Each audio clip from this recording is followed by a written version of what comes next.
민수기 34장. 주님께서 모세에게 말씀하셨다. 이스라엘 자손에게 명하여라. 그들에게 다음과 같이 말하여라. 너희는 이제 곧 가나안 땅에 들어가게 된다. 이 땅은 너희가 유산으로 받을 땅인데 다음과 같이 사방 경계를 정한 가나안 땅 전체를 일컫는다. 너희 영토의 남쪽은 에돔의 경계선과 맞닿는 신 광야에서부터 시작된다. 그러므로 너희 영토의 남쪽 경계는 동쪽 사해 끝에서부터 시작된다. 너희의 경계선은 아그라빔 비탈 남쪽으로 돌아 신을 지나 가데스바네아 남쪽 끝까지 갔다가 또 하사라달로 빠져 아스몬까지 이른다. 경계선은 더 연장되어 아스몬에서부터 이집트 국경지대의 강을 따라 지중해가 시작되는 곳까지 이른다. 서쪽 경계는 지중해와 그 해안선이다. 이것이 너희의 서쪽 경계가 될 것이다. 너희의 북쪽 경계는 다음과 같다. 지중해서부터 호르산까지 너희는 경계선을 그어라. 또 호르산에서부터는 하맛 어기로 경계선을 그어 스다 끝까지 이르면 경계선은 거기에서 다시 시브론을 거쳐서 하사레난 끝까지 이른다. 이것이 너희 영토의 북쪽 경계이다. 너희의 영토 동쪽 경계를 하사레난에서부터 스밤까지 그어라. 경계선은 여기에서 더 연장되어 스밤에서부터 아인 동쪽 리블라까지 내려갔다가 동쪽의 긴네렛 바다 해변까지 더 내려간다. 거기에서 다시 경계는 요단으로 내려가 사해 끝에 멈춘다. 이것이 너희 땅의 사반 경계이다. 모세는 이스라엘 자손에게 명령하였다. 당신들 9지파와 반쪽 지파는 주님께서 당신들에게 주도록 명하신 이 땅을 제비 뽑아 나누어 가지십시오. 루벤 자손의 지파와 갓 자손의 지파와 므낫세 반쪽 지파는 조상 집안을 따라 유산을 받았습니다. 이 두 지파와 반쪽 지파는 자기들의 유산을 해 뜨는 쪽 여리고 맞은편 요단강 동쪽에서 이미 차지하였습니다. 주님께서 모세에게 말씀하셨다. 너희에게 유산으로 땅을 나누어 줄 사람들의 이름은 제사장 엘르아살과 눈의 아들 여호수아이다. 너희는 또 땅을 유산으로 나누어 줄 사람을 지파마다 한 사람씩 대표로 뽑아라.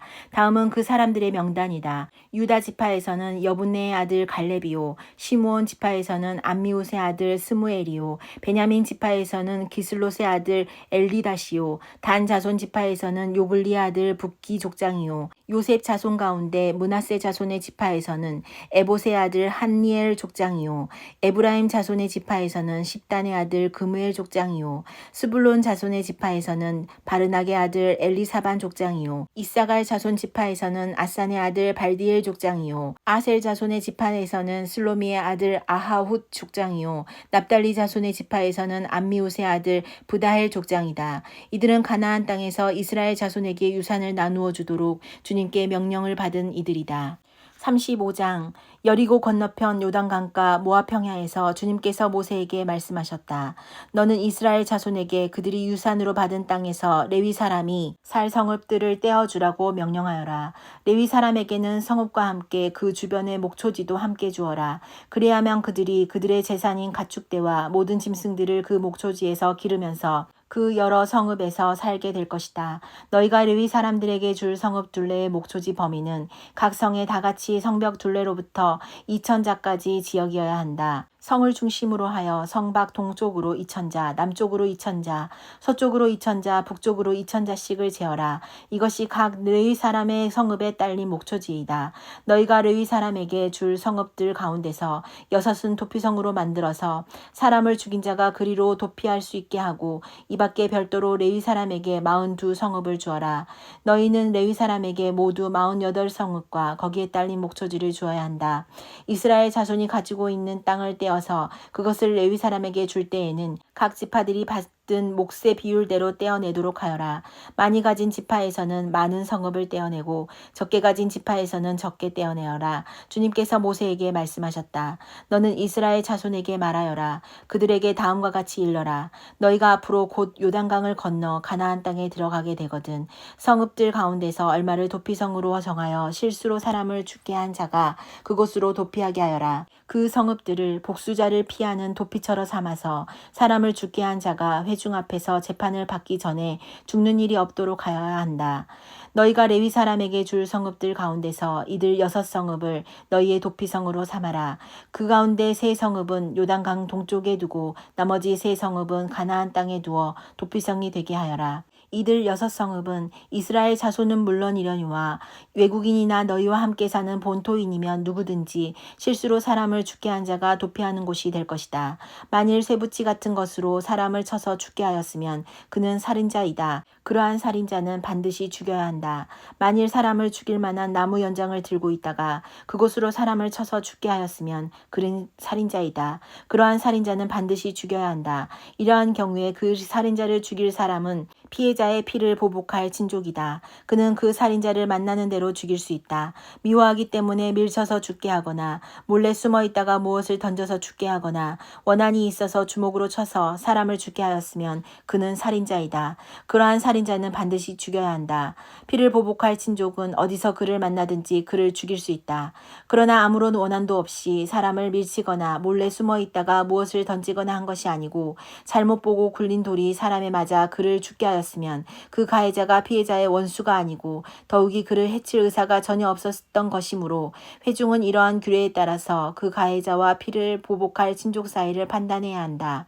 회중은 그 살인 혐의를 받은 사람이 피를 보복할 피해자의 친족에게서 보복을 당하지 않도록 그 살인 혐의자를 그가 도피한 도피성으로 돌려보내야 한다. 그리고 그는 거룩한 기름을 부어 성직에 임명된 대제사장이 죽을 때까지 거기에 머물러야 한다. 도피성으로 피한 그 살인자가 도피성의 경계 밖으로 나갔을 때에 마침 피를 보복할 친척이 그를 알아보고 도피성의 경계 밖에서 죽였으면 그 친척에게는 아무런 살인죄도 적용되지 않는다. 살인자는 반드시 대제사장이 죽을 때까지 도피성에 머물러 있어야 하고 대제사장이 죽은 다음에야 비로소 자기 소유지가 있는 땅으로 돌아갈 수 있다. 위에서 말한 율례는 너희가 어디에 가서 살든지 자자손손 모든 세대에 적용되는 율례이다. 누구든지 사람을 죽인 사람은 살인자이므로 반드시 죽여야 한다. 그러나 거기에 증인들이 있어야 한다. 오직 한 증인의 증언만으로는 어느 누구도 죽이지 못한다. 살인죄를 지었을 때에는 살인범에게서 속전을 받고 목숨을 살려주어서는 안 된다. 그는 반드시 죽여야 한다. 대제사장이 죽기 전에는 도피성으로 피한 사람에게 속전을 받고 그를 제 땅으로 돌려보내어 살게 해서는 안 된다. 너희가 사는 땅을 더럽히지 말아라. 피가 땅에 떨어지면 땅이 더러워진다. 피가 떨어진 땅은 피를 흘리게 한 그 세례자의 피가 아니고는 깨끗하게 되지 않는다. 너희가 사는 땅, 곧 내가 머물러 있는 이 땅을 더럽히지 말아라. 나 주가 이스라엘 자손과 더불어 함께 머물고 있다. 36장 요셉 자손 가문 가운데 므낫세의 손자이자 마길의 아들인 길르앗 자손 가문이 있는데 바로 길르앗 자손에 속한 각 가문의 우두머리들이 나서서 모세와 이스라엘 자손의 지도자들인 각 가문의 우두머리 앞에 나와서 이렇게 말하였다. 이 땅을 제비 뽑아 이스라엘 자손에게 분배하여 유산을 삼게 하라고 주님께서 어른께 명하셨을 때에 주님께서는 어른께 우리 친족 슬로브아스의 토지 유산을 그의 딸들에게 주라고 명하셨습니다. 그러나 그 딸들이 이스라엘 자손의 다른 지파 남자들과 결혼할 때에는 그 딸들이 받은 유산은 우리 조상 대대로 물려온 유산에서 떨어져 나가 그 딸들이 시집간 그 지파의 유산이 될 것입니다. 그렇게 된다면 우리 지파의 몫으로 분배된 유산의 일부를 우리는 잃고 맙니다. 이스라엘 자손이 누리는 희년이 되어도 그 딸들이 물려받은 유산은 그 딸들의 시집 지파의 유산에 합쳐질 것이므로 결국 우리는 조상 대대로 물려받은 지파 유산에서 그만큼의 유산을 잃는 것입니다. 주님의 명을 받들어 모세가 이스라엘 자손에게 명령하였다. 요셉 자손 지파의 말이 옳소. 주님께서는 슬루브와 딸들의 경우를 두고 이렇게 명하셨소. 그 딸들은 자기들의 마음에 드는 남자가 있으면 누구하고든지 결혼할 수는 있소. 그러나 그들이 속한 조상 지파의 가족에게만 시집갈 수 있소. 이스라엘 자손의 지파 유산이 이 지파에서 저 지파로 옮겨지는 일이 없어야 이스라엘 자손이 제각기 자기 조상으로부터 물려받은 지파의 유산을 그대로 간직할 수 있을 것이요. 이스라엘 자손의 지파 가운데서 유산을 받은 딸들은 누구나 자기 조상 지파의 가족에게로 시집가야 하오.